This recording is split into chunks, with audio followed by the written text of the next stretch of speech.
Little mess, you have crossed the line. You were so small, and now I thought you grow at all. Quand on arrive sur les virages, il y a plusieurs types de virages, notamment des virages serrés et puis on a des virages en courbe. Pour un virage serré, j'essaie d'ouvrir au maximum la trajectoire sur l'extérieur et aller rechercher la pointe intérieure, un peu comme une trajectoire de vitesse finalement. Donc je me mets sur l'arrière de la moto.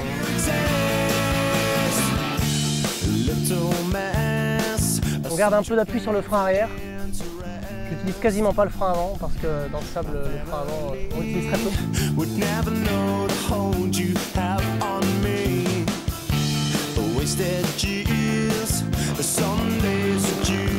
Donc je suis debout jusqu'à la moitié de mon virage à peu près.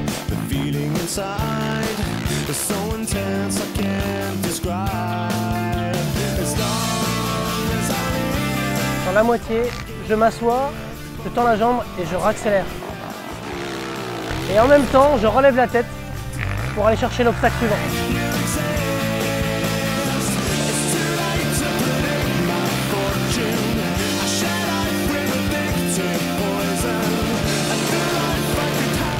Donc je vire en deux et je mets la 3 vraiment tout de suite en sortie de virage. Donc pour le passage en courbe, il faut rentrer debout, en arrière. On garde des gaz, très important, de ne jamais couper. Toujours garder un filet de gaz. On se met sur la pointe des pieds plutôt que sur le fond. La moto réagit mieux. Et on laisse aller la moto dans le virage tout en restant accéléré.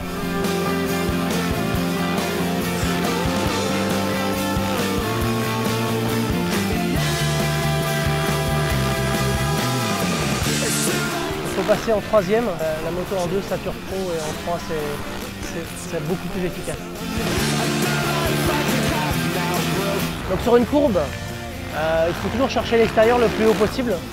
C'est là où les trous sont le moins piégeux et le moins serrés.